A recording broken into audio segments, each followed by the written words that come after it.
안녕하십니까. 여러분들 보니까 너무나 해피하고 반갑습니다. 주의 말씀을 듣기에 이곳에 모여있다는 그 자체가 얼마나 하나님께 영광인지 참 새삼 느껴지는 그런 수양입니다. 마지막 날까지 이곳에 앉아서 하나님의 말씀을 듣는 여러분들 주 예수 그리스도 이름으로 축복합니다.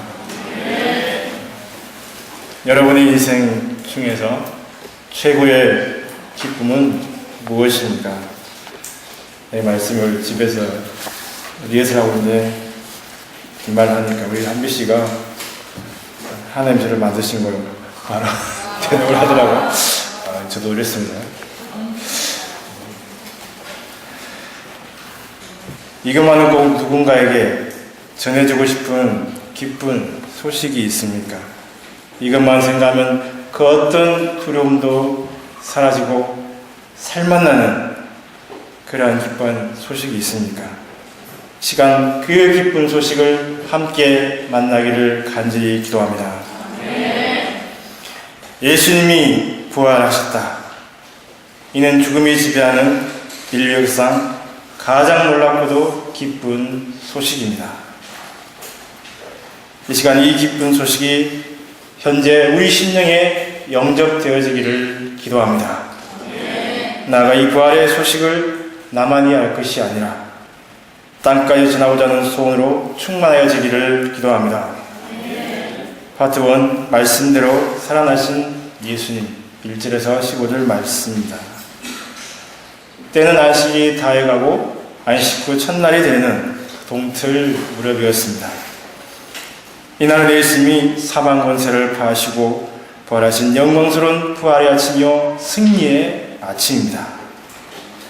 막달라 마리아와 다른 마리아가 새벽 해 뜨기 전에 예수님의 시신에 향품을 바르기 위해 무덤으로 가고 있었습니다. 그들은 갈릴리에서부터 예루살렘에까지 예수님을 따라다니며 자기들 소유로 복음 역사를 헌신적으로 숨기던 자들이었습니다.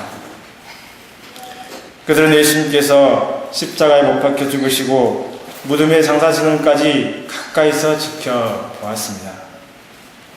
아무 죄 없인 예수님이 십자가에 달려 처참하게 돌아가시자 하염없이 눈물만 흘렸습니다. 특히 7 귀신 들렸다 고침받은 막달라 마리아는 선하신 예수님께서 왜 악인들의 손에 의해 십자가에 못 박혀 돌아가셨는지 이해할 수가 없었습니다. 이제 그녀가 예수님을 위해 마지막으로 할 수 있는 것은 시체의 향품을 바르는 것이었습니다. 그녀와 다른 마리아는 누가 그녀를 위해 무덤을 막고 있는 돌을 굴려줄 것인가 염려하면서 무덤으로 갔습니다. 세상의 어느 누가 이 두 여인의 슬픔을 위로할 수 있겠습니까? 그러나 하늘부터 큰 위로와 기쁨이 그들에게 임하였습니다. 여인들이 무덤에 이르렀을 때 놀라운 광경이 펼쳐져 있었습니다. 2절, 3절을 보십시오. 큰 지진이 나며 주의 천사가 하늘로서 내려와 돌을 굴려내고 그 위에 앉았는데 그 형상은 번개 같고 그 옷은 눈같이 희그늘. 이 말씀은 하나님의 전능하신 능력을 보여줍니다. 악인들은 예수님을 죽이면 모든 것이 끝나는 것으로 생각했습니다. 그래서 예수님을 십자가에 못 박아 죽이고 무덤에 장사를 지냈습니다. 그리고 큰 돌로 무덤 입구를 돌로 막았습니다. 그러나 사망권세와 같은 그 큰 돌이 예수님을 무덤에 가둘 수 없었습니다. 오히려 그 형상은 번개였고 그곳은 눈같이 천사들이 돌을 굴려내고 그 위에 앉았다고 하였습니다. 이는 마치 하나님이 그 돌을 굴려내고 사망권세의 돌을 깔아뭉개고 그 위에 죽음을 심판하시는 모습과도 같습니다. 무덤을 지키고 있던 군병들은 이 엄청난 광경을 보고 심히 무서워 떨다가 갑자기 수족이 마비되고 새파랗게 질려 죽은 사람과 같이 되었습니다. 여인들도 심히 두려워 떨었습니다. 이때 천사가 말하였습니다. 5절을 보십시오. 너희는 무서워 말라. 십자가에 못 박히신 예수를 너희가 찾는 줄을 내가 아노라. 천사들은 엄청 무섭게 놓고 무서워하지 말라. 이는 곧 무서워할 필요가 없음을 말해주고 있습니다. 그런데 여인들은 천사의 말처럼 십자가에 못 박히신 예수님을 찾고 있습니다. 십자가에 못 박히신 예수님을 찾고 있는 여인들의 현재 마음은 어떻겠습니까? 슬픕니다. 어찌할 수 없는 무기력과 실패와 좌절이 여인들의 마음에 드리워져 있습니다. 고난을 당하시고 나무에 달려 비참하게 돌아가신 예수님을 생각할 때 모든 것이 슬픔으로 다가왔습니다. 그들의 심령에는 슬픈 운명의 그림자가 짙게 드리워져 있었습니다. 막달라 마리아는 구원의 은혜가 분명하였습니다. 그리고 어느 누구보다도 예수님을 지극히 사랑하고 충성했습니다. 그러나 그녀의 내면은 슬픔으로 가득 차 있습니다. 왜 그렇습니까? 이는 아직 부활하신 예수님을 만나지 못했기 때문입니다. 오늘날도 이 여인들과 같이 신앙생활 한 사람들이 많이 있습니다. 구원의 은혜도 분명하고 예수님을 사랑하고 하나님 일에 충성합니다. 그런데 왠지 신앙생활에 힘이 없어 보입니다. 활력이 없습니다. 배터리가 방전된 듯한 모습입니다. 왜입니까? 예수님의 부활을 확신하지 못하기 때문입니다. 그리고 그저 예수님의 십자가만 생각할 때 막연히 감정을 들게 되고 조그만 슬픈 일일 수도 눈물 흘립니다. 상황 탓을 하며 나는 어쩔 수 없다는 패배주의와 운명주의에 시달리며 한숨 쉬기를 잘합니다. 어떤 분은 십자가를 사랑합니다. 그런데 이는 주님의 고난에 동참함이 아니라 배척받으시고 십자가에 못 박혀주신 예수님이 자기의 처지와 비슷하여 위로를 받을 수 있고 자기 처지에 맞기 때문입니다. 이처럼 예수님의 십자가는 알지만 부활하신 예수님을 만나지 못할 때 우리는 슬프고 운명적이고 패배적인 신앙생활을 할 수밖에 없습니다. 오늘날 많은 사람들이 막연히 마지막 때의 부활은 믿습니다. 그러나 현재 살아 역사하시는 예수님의 부활은 믿기 힘들어합니다. 부활의 능력이 지금 내 삶 속에 역사하는 것에 대해서는 의심하기를 잘합니다. 우리가 그리스도의 부활을 믿지 않을 때 죄의 세력에서 벗어날 수가 없습니다. 또한 죽음이 주는 허무와 슬픔과 운명을 극복할 수 없습니다. 뿐만 아니라 하나님 나라를 볼 수도 없고 영생을 얻을 수도 없습니다. 그러나 이제 6절을 보십시오. 우리 함께 읽어보겠습니다. 시작. 그가 여기 계시지 않고 그의 말씀하신 대로 살아나십니다. 와서 그의 누우시는 보라. 천사는 예수님이 살아나셨다고 말합니다. 아멘. 부활하셨다고 말하고 있습니다. 아멘. 그리고 그 증거로 두 가지를 이야기합니다. 첫째는 빈 무덤입니다. 예수님의 무덤은 비어 있었습니다. 천사는 여인들에게 그가 여기 계시지 않는다고 하였습니다. 그리고 와서 그의 누우셨던 자리를 직접 보라고 말하고 있습니다. 이처럼 예수님은 무덤에 계시지 않았습니다. 이것은 예수님의 부활의 직접적인 증거인 것입니다.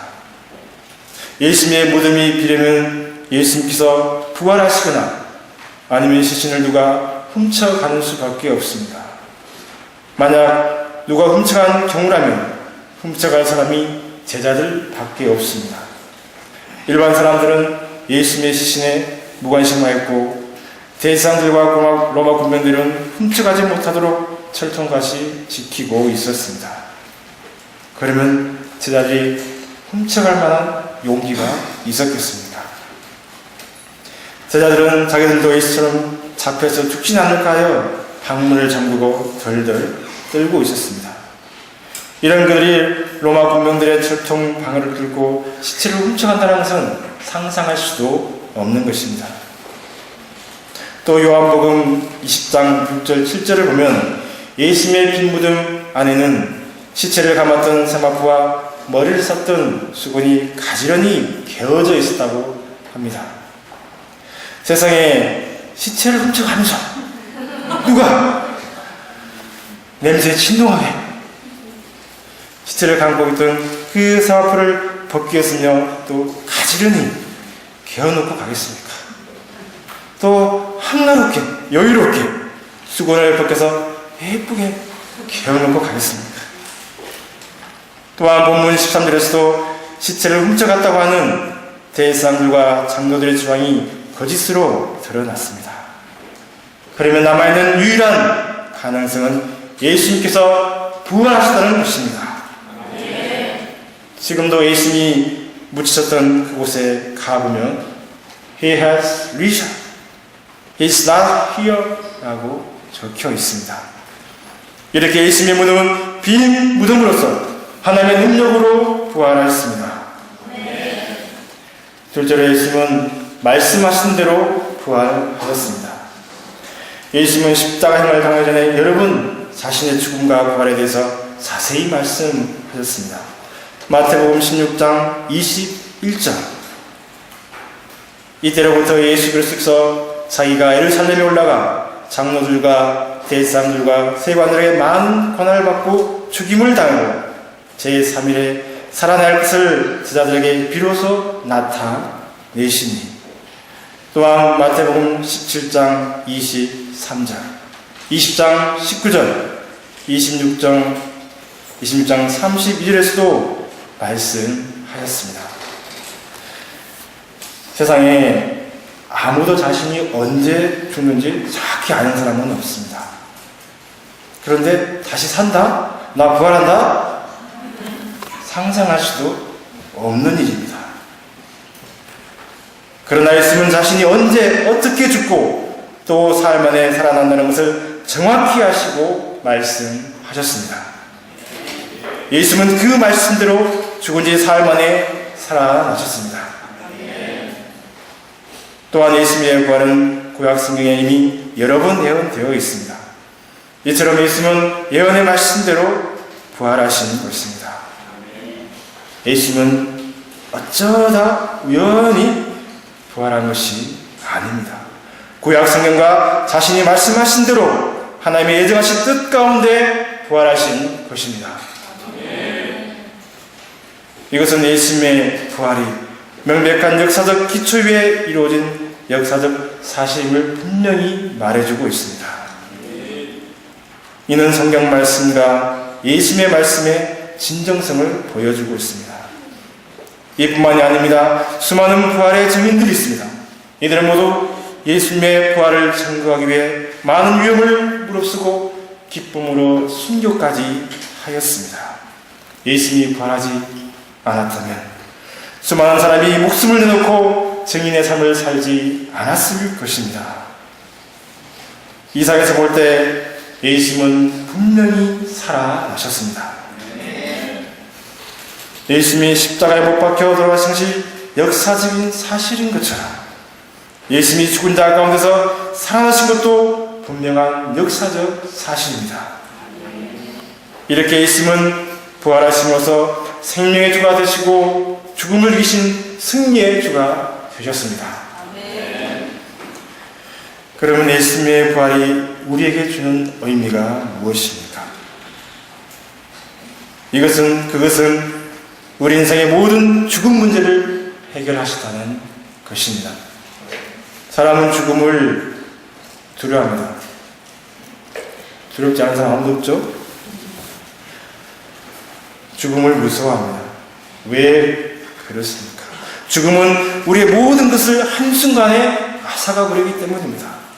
생명도 기쁨도 즐거움도 평생 쌓았던 업적도 사랑하는 가족도 친구도 모든 것을 빼앗아 가버립니다. 죽음 앞에서 아무리 태어나려고 해도 태어날 수가 없습니다. 그러기에 죽음 앞에서 인생은 늘 불안하고 두렵기만 합니다. 그래서 이 죽음은 무기력을 가져옵니다. 온갖 죄와 죽음의 요소들을 가져옵니다. 인생의 목표를 상실하게 만듭니다. 왜 살아야 하는지 모르고 그냥 살게 합니다.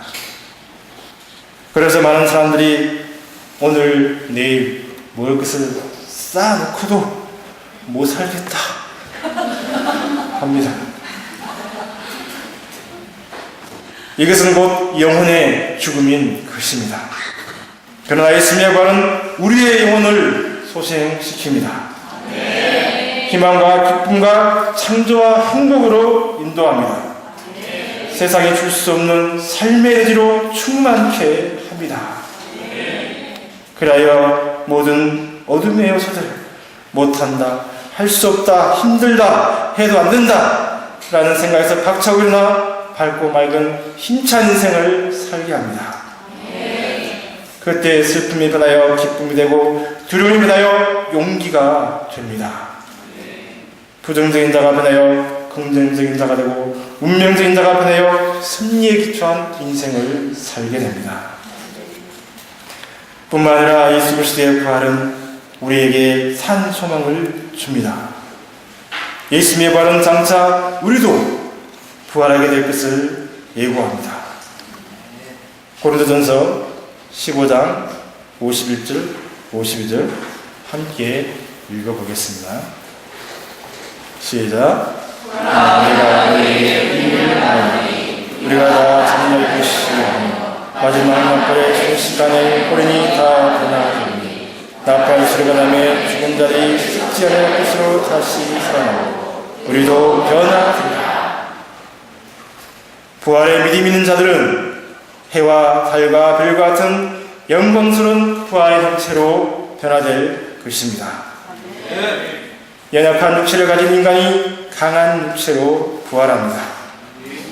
또 반복하여 죄에 넘어지는 육체가 변하여 더 이상 죄에 시달리지 않는 신령한 육체로 변화될 것입니다.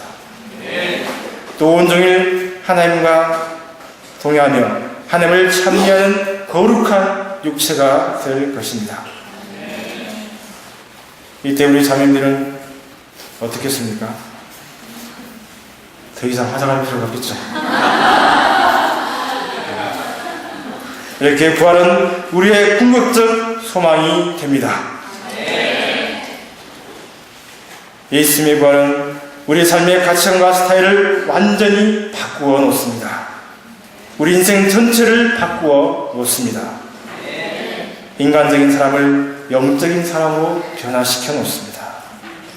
예수님의 부활을 나의 부활로 영접할 때 우리는 한계를 모르는 능력 있는 인생을 살 수 있습니다. 예수님은 나사로의 죽음으로 절망하는 동생 마르다에게 말씀하셨습니다. 나는 지금 부활이요 생명이니 나를 믿는 자는 죽어도 살겠고 무릇 살아서 나를 믿는 자는 영원히 죽지 아니하리니 이것을 내가 믿느냐 하셨습니다. 이 엄청난 예수님의 부활의 소식은 어떻게 전달되어야 합니까? 7절을 보십시오. 또 빨리 가서 그의 제자들에게 이르되 그가 죽은 자 가운데서 살아나셨고. 천사들은 여인들에게 빨리 가서 제자들에게 그가 죽은 자 가운데서 살아나셨음을 전하라고 하였습니다. 예수님의 살아나심을 빨리 전하라고 하였습니다. 이처럼 예수님의 부활은 빨리 증거되어야 할 큰 기쁨의 좋은 소식입니다. 부활의 소식을 알지 못할 때 사람들은 사망 권세에 시달리며 살다가 죽을 수밖에 없습니다. 그러므로 이 부활의 소식은 마치 피 흘려 죽어가고 있는 환자를 위해 빨리 달려가는 앰뷸런스와 같이 빨리 전해져야 합니다. 왜냐하면 제자들을 비롯한 모든 인생들을 죽음 권세 아래 있기 때문에 빨리 달려야 합니다. 여인들은 경이로움과 큰 기쁨으로 무덤을 떠나 제자들에게 이 소식을 전하고자 달렸습니다. 여인들이 무덤에 갈 때는 장례식에 가는 것처럼 그 발걸음이 무거웠지만 부활의 소식을 들은 그들의 발걸음은 날아갔듯이 가볍고 용기 백백하였습니다. 이들의 발걸음, 이들의 주체할 수 없는 희열을 한번 상상해 보십시오. 부활의 복음을 들고 가는 이 여인들의 감격을 한번 상상해 보십시오. 과연 누가 이 여인들의 기쁨을 멈추게 할 수 있겠습니까? 과연 누가 이 여인들의 가슴 벅찬 감격과 기쁨을 멈추게 할 수 있겠습니까? 대제사장이 빌라도가 멈추게 할 수 있겠습니까? 주익심에 떨어졌다고 그 기쁨을 멈추게 할 수 있겠습니까? 혹시 생활에 좀 궁핍하다고 누군가의 쓴소리를 들었다고 이 뜻대로 잘 안 풀린다고 시무룩해 있습니까? 그러나 예수 그리스도의 다시 사심은 세상 그 어떤 어둠도 덮고 남는 거룩한 감격의 기쁨입니다. 또한 이 기쁨은 일시적인 기쁨이 아니라 영원한 기쁨입니다. 이 기쁨을 만나고 싶지 않습니까? 이 기쁨으로 살고 싶지 않습니까? 예수님의 다시 사심은 예수 그리스도의 부활은 이런 기쁨을 우리에게 충만히 주십니다. 이 기쁨은 세상을 담대하게 살아가게 합니다. 더 이상 세상의 것에 매이지 않는 삶을 살게 합니다. 이 기쁨은 세상을 정복하며 쪼잔한 것에 매이지 않으며 웅대한 꿈을 펼치며 힘찬 인생을 살게 합니다. 저와 여기 계신 분들이 예수님의 다시 사시로 말미암는 영원한 기쁨의 소유로 세상에서 담대하게 용기 백백하게 승리하는 삶을 살 수 있기를 간절히 기도합니다. 여인들은 가는 도중에 부활하신 예수님을 만나게 되었습니다. 예수님은 여인들을 사랑하사 그들에게 부활의 확신을 심어주시기 위해 친히 만나 주었습니다. 여인들은 너무 기뻐 예수님의 발을 잡고 경배하였습니다. 예수님은 여인들에게 천사가 말하는 것 같이 가서 내 형제들에게 갈리로 가라. 거기서 나를 보리라는 동일한 사명을 주었습니다. 11절에서 15절은 예수님의 부활을 은폐하려는 종교지들의 부패한 모습이 나옵니다. 그들은 군병들에게 뇌물을 주어 그의 제자들이 밤에 도둑질하러 갔다고 거짓말을 퍼뜨리도록 하였습니다. 그러나 예수님의 부활은 아무리 은폐하려 해도 은폐될 수 없는 것입니다. 이는 오히려 역으로 예수님의 부활을 증거하는 것이 되었습니다. 파트 2, 세계 선교 사명을 주신 예수님 16절에서 20절 말씀입니다. 여인들로부터 부활의 소식을 들은 11제자들은 즉시 갈리로 와서 예수님이 명하시는 산에 이르렀습니다. 제자들은 거기서 부활하신 예수님을 만났습니다. 그들은 감격과 기쁨으로 벅찼습니다. 그들은 부활하신 예수님을 왕으로 영접하고 경배하였습니다. 하지만 어떤 자들은 연약하여 아직도 의심하였습니다. 또 어떤 자들은 아직도 이스라엘의 회복을 바라는 세상적인 꿈을 가지고 있었습니다. 이런 것이 어떻게 만민 구성 역사를 숨기는 위대한 영적 지도가 될 수 있을까 하는 생각이 들기도 합니다. 그러나 부활하신 예수님은 그들을 연약한 자로 보지 않으셨습니다. 예수님은 그들이 인류 역사의 흐름을 바꿔놓을 위대한 역사 창조의 역군들로 보셨습니다. 그래서 예수님은 그들에게 엄청난 세계 선교의 사명을 주셨습니다. 18절을 보십시오. 예수께서 나와 말씀하여 이르시되 하늘과 땅의 모든 권세를 내게 주셨으니 이 말씀은 부활하신 예수님이 어떤 분이신가를 잘 말해주고 있습니다. 부활하신 예수는 이제 하늘과 땅의 모든 권세를 가지신 만왕의 왕이 되셨습니다. 예수님은 십자가 죽으시고 부활하시고 하늘과 땅의 모든 권세를 가지신 만군의 주가 되셨습니다. 세상에 한나라의 통치만 되어도 그 권세는 태산과도 같습니다. 그런데 예수님은 한 나라뿐만이 아니라 이 땅의 모든 권세를 가지고 계십니다. 또 하늘과 영계의 모든 권세도 가지고 계십니다. 예수님은 세상의 모든 정사와 권세와 능력과 주관한 자들을 다스리시는 절대 주권자가 되십니다. 아멘. 그러므로 예수님의 명령에는 절대적인 권위가 있습니다. 그럼 하늘과 땅의 모든 권세를 가신 예수님의 명령이 무엇입니까? 19절, 20절 상반절을 가르쳐 지키게 할까지 다 함께 읽어보겠습니다. 시작. 그리고 너희는 가서 모든 민족을 제하였으나 아버지 하늘과 성령의 이름으로 저를 붙들고 내가 너희의 힘과 모든 것을 가르쳐 지키게 하라. 이 말씀에는 두 가지 명령이 있습니다. 첫째는 가라는 것입니다. 이 말씀은 하늘과 땅의 모든 권세를 가신 만왕의 왕이신 예수님의 전권 대사로서 온 세상에 가라는 것입니다. 예수님의 십자가 대속과 부활의 소식을 가지고 가라는 것입니다. 그런데 제자들이 이 명령에 순종한다는 것은 쉬운 일이 아닙니다. 제자들은 이때까지 강한 유다이즘에 사로잡혀 있고 한 번도 이스라엘을 떠나본 적이 없습니다. 또한 제자들은 후진국 청년들로서 대부분 가난하고 인간적으로 뛰어나지도 못합니다. 외국 하나 구사할 줄 모르고 억센 관리 사투리로 쓰는 촌뜨기에 불과합니다. 그런데도 예수님은 이런 그들이 부활의 능력을 덧입고 전 세계 땅까지 이르러 복음 전하기를 원하십니다. 그러므로 우리도 예수님이 명하시면 언제든지 나가고자 하는 자세가 있어야 할 것입니다. 우리가 이 땅에서 소심적인 생각을 하고 안주하려 할 때 심령이 급해지고 쓸모없게 되어버립니다. 그러나 예수님의 명령에 순종하여 언제든지 나가고자 할 때 우리는 자신의 한계를 넘어 부활의 능력을 덧입고 부활의 증인으로 살 수 있습니다.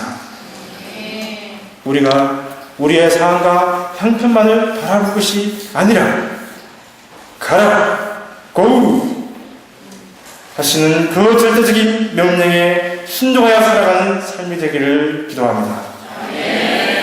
둘째는 모든 민족을 제자 삼으라는 명령입니다. 제자 삼으라는 말은 무슨 의미입니까? 이것은 복음을 전하는 것만을 말하지 않습니다. 한 사람 한 사람 구체적으로 예수님의 제자가 되기까지 1대1로 양육해야 함을 말하고 있습니다. 즉 예수님을 구주로 영접하고 자립적으로 예수님을 배우고 다른 사람에게 말씀을 가르칠 수 있을 때까지 책임성 있게 키우는 것을 의미합니다. 제자가 또 다른 제자를 낳게 됩니다. 이렇게 하여 복음에서는 개성 발전되어 모든 민족, 모든 나라에 복음이 전파되는 것입니다. 이러한 제자 양성에서는 예수님의 복음 사역에 있어 가장 중요한 일이었습니다. 예수님은 제자 양성을 하심으로 온 세계에 복음이 전파될 것을 바라보셨습니다. 그러면 구체적으로 어떻게 한 사람을 제자로 삼을 수 있습니까? 첫째로 아버지와 아들과 성령의 이름으로 세례를 주어야 합니다. 세례는 예수님을 구주로 영접한다는 것을 공적으로 드러내는 의식입니다. 그러므로 이것은 한 사람이 예수님을 개인적인 구주로 영접하고 죄사함을 받아 구원받기까지 돕는 것을 의미합니다. 둘째로 예수님의 말씀을 가르치고 지키도록 돕는 것입니다. 이는 말씀을 가르칠 뿐만 아니라 지키어 순종하는 삶을 살도록 하는 것입니다. 말씀에 순종하는 생활을 해야 구원을 이룰 수 있고 영적으로 성장할 수 있기 때문입니다. 이상에서 가서 모든 민족으로 제자 삼으라. 이 말씀은 권면의 말씀이 아닙니다. 이는 하늘과 땅의 모든 권세를 가지신 예수님의 절대적인 명령입니다. 우리가 이 절대적인 명령에 순종하여 살아가는 자가 되기를 기도합니다. 이렇게 예수님의 명령을 따라 모든 민족으로 제자를 삼을 때 예수님은 어떤 약속을 하십니까? 20절 하반절을 보십시오. 볼지어다 내가 세상 끝날까지 너희와 항상 함께 있으리라. 연약하고 어린 자들이 어떻게 모든 민족을 제자 삼는 대사명을 감당할 수 있습니까? 세계 선교는 우리 인간의 힘과 지혜와 능력으로는 불가능합니다. 예수님이 함께 하실 때 가능합니다. 그러기에 부활하신 예수님은 세상 끝날까지 항상 우리와 함께 하시겠다고 약속하십니다. 예수님은 하늘과 땅의 모든 권세를 가지신 분이십니다. 이 예수님께서 우리를 지키시고 보호하시고 사명을 감당할 힘과 지혜를 주십니다. 예수님은 성령으로 우리와 함께 하십니다. 세계 선교는 우리가 하는 것이 아니라 성령께서 우리를 통해서 하는 것입니다. 우리가 세계 선교를 할 수 있는 것은 세상 끝날까지 항상 우리와 함께 하시겠다는 예수님의 신실하신 약속 때문입니다. 세상 끝날까지 우리와 함께 하시겠다는 예수님은 이 비천한 죄인과도 함께하여 주었습니다. 저는 어릴 적 어머니의 지병으로 죽음이라는 것을 생각하게 되었습니다. 심한 기침을 하실 때는 금방이라도 돌아가실 것 같아 두려웠습니다. 사람이 죽는 것에 특별한 소망 없이 그저 아버지의 일을 잘 도와주는 착한 아이로 살게 되었습니다. 하지만 음하신 아버지 밑에서 살기 싫어 집을 떠나 그저 돈이나 벌어서 떵떵거리며 살고자 하였습니다. 그래서 고등학교를 졸업하고 부산, 서울을 다니며 공장일, 노가다 등 굳은 일, 힘든 일을 마다하지 않고 열심히 일하였습니다. 하지만 아무런 소득도 없고 새끼 밥 먹는 것도 버거웠습니다. 마음대로 되지 않는 세상살이는 원망과 불평으로 가득 찼습니다. 마음에는 절망과 패배감이 들어왔습니다. 인생의 경쟁에서 밀리는 각고 학벌도 능력도 인생에 아무런 기반이 없음에 자신을 한탄하고 눈물을 흘려야 했습니다. 그래서 알바를 하며 눈물 젖은 빵을 보며 다시 입시 공부하여 조선대 우주항공과에 입학하였습니다. 드디어 내 인생에도 해가 뜨는 것 같아 전국에서 승리하여 비천한 과거를 보상받고 싶었습니다.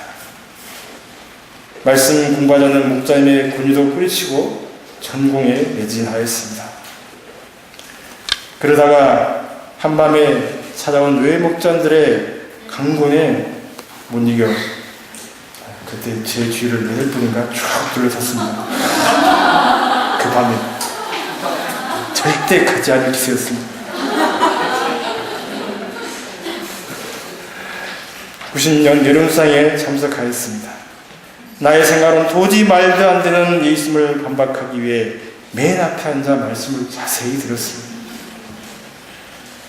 그런데 잠시 기도 시간에 알 수 없는 힘에 끌려 눈물과 콧물을 쏟으며 회개하였습니다. 세상에 대한 원망과 아버지에 대한 미움, 정욕과 음란한 세상을 살아가는 마음이 자연스러운 것이 아니라 죄악임을 깨닫고 눈물로 회개하였습니다. 그리고 나의 모든 허물과 죄를 대신 담당하시고 십자가에 돌아가신 예수님을 나의 구주로 영접하게 되었습니다. 그리고 예수님의 다시 사심이 제 마음에 들리기 시작하였습니다. 누군가 지어낸 듯한 예수님의 부활이 믿어졌습니다. 예수님의 부활은 제 삶을 완전히 바꾸어 놓았습니다. 인생은 죽음으로 끝난다 생각했는데 예수님 안에서는 죽음이 없었습니다. 이제 더 이상 죽음에 대해서 두려워할 필요가 없었습니다. 아니, 세상 그 어떤 일에도 두려워할 필요가 없었습니다. 제 인생의 모든 절망, 두려움, 패배감이 예수님의 부활 안에서 다 사라지고 새 생명으로 충만케 되었습니다. 인생의 모든 어둠이 변하여 희망 가득한 인생이 되었습니다. 이제는 세상에 있는 모든 것들이 아름답게 보였습니다. 세상에 있는 모든 것들이 기뻐 보였습니다. 제 인생의 승리가 예수님의 부활에 있었습니다. 이로 예수님의 부활을 전하는 것이 제 인생의 목적이 되었습니다. 그래서 캠퍼스 생원들에게 복음을 전하였습니다. 더위를 무릅쓰고 추위를 상관치 않고 복음을 전하고자 캠퍼스를 다녔습니다. 졸업 후 교수님의 추천으로 좋은 항공사에 취직할 수 있었습니다. 하지만 내가 만난 예수님, 부활의 기쁨을 전하고자 가장 젊은 날을 주님께 드리고 3년을 풀타임으로 교회를 섬겼습니다. 장막장, 팀장 등 학생의 리더들을 훈련시켰고 양이 있는 곳이라면 거리를 따지지 않고 가서 예수만에 살도록 권면하였습니다. 이후 미국 유학생 선교사로 가고자 의학을 준비하였습니다. 하지만 현실적인 이유로 가지 못하고 직장을 다니게 되었습니다. 그런데 직장일에 매이고 직장이 중심이 될 때 선교에 대한 소원도 점차 사라졌습니다. 이곳에서 열심히 하면 되지. 꼭 외국까지 가야 하나? 라는 생각이 점차 들어왔습니다. 이런 생각이 오래될 때 삶이 나태해지고 안일해졌습니다. 부활의 기쁨도 점점 사라졌습니다. 그럴 때 선교에 대한 도전도 사라지고 이곳에서 대충 신앙의 모양만 내면서 살고자 하였습니다. 이런 저에게 하나님은 말씀을 통하여 부활의 기쁨을 회복하게 하십니다. 부활의 생명력을 주십니다. 영혼을 살리는 부활의 기쁜 소식을 전하고자 하는 마음을 주십니다. 가서 제자 삼는 삶을 살라 하시는 그 말씀에 반응하게 하십니다. 제가 하늘과 땅의 모든 권세를 가신 예수님의 그 절대 명령에 순종하여야겠습니다. 그래서 약해진 부활신앙, 무뎌진 선교 사명을 회복함으로 부활의 기쁨을 언제 어디서나 전하도록 살기를 간절히 기도합니다. 결론적으로 예수님은 십자가에 죽으셨지만 그 무덤은 빈 무덤입니다. 예수님은 하나님의 능력으로 부활하셨습니다. 다시 사셨습니다. 예수님은 다시 사심으로 모든 인생들의 죄와 죽음 문제를 해결하셨습니다. 모든 어둠 문제를 해결하시고 영원한 기쁨을 허락하셨습니다. 영원한 승리를 주셨습니다. 우리가 이 예수 그리스도의 부활을 확신하기를 기도합니다. 그리하여 부활로 말미암는 영원한 기쁨을 소유하고 영원한 승리의 인생을 살기를 기도합니다. 그리고 하늘과 땅의 모든 권세를 가신 이 예수님의 명령에 순종함으로 이 기쁜 부활의 소식을 땅끝까지 지나고자 하는 소원으로 충만하여 지기를 간절히 기도합니다. 5절, 19절, 20절 읽고 제가 기도하고 마치겠습니다. 시작. 그러므로 너희는 가서 모든 민족을 제자로 삼아 아버지와 아들과 성령의 이름으로 세례를 베풀고 내가 너희에게 분부한 모든 것을 가르쳐 지키게 하라. 볼지어다 내가 세상 끝날까지 너희와 항상 함께 있으라 하시나. 하나님 아버지 감사합니다. 말씀을 통하여 저희의 신앙을 새롭게 하시니 감사합니다. 예수님을 알지만 막달라 마리아 같이 십자가에 못 박혀 죽은 예수님을 찾는 슬픈 신앙생활, 무기력한 신앙생활 하기 쉬운 저희입니다. 이런 저희 심령에 예수님의 부활을 깊이 영접하기를 원합니다. 예수님, 이 시간 나의 심령 골수를 통과하시오. 부활의 권능으로 저희를 덮어 주시옵소서. 예수님의 부활을 확신하고 그 부활의 권능을 덧입게 하여 주시옵소서. 그리하여 부활의 소식을 전하고자 달려가는 여인들의 기쁨과 감격의 발걸음이 저희의 발걸음 되게 하여 주시기를 간절히 기도합니다. 그리고 이 부활을 말미암아 나의 모든 어두운 문에서 일어나게 하시고 내 삶 속에서 살아 사는 부활의 능력을 체험케 하여 주시기를 간절히 기도합니다. 우리의 삶이 매 순간 예수 그리스도 그 부활의 증인 있는 삶이 되게 도와주시기를 기도합니다. 내 안에 있는 모든 의심들을 물리치고 모든 상황들을 뛰어넘어 예수님의 그 절대적인 명령에 순종하여 살아가는 복된 인생 되게 하여 주시기를 간절히 원하며 예수님의 이름으로 기도합니다.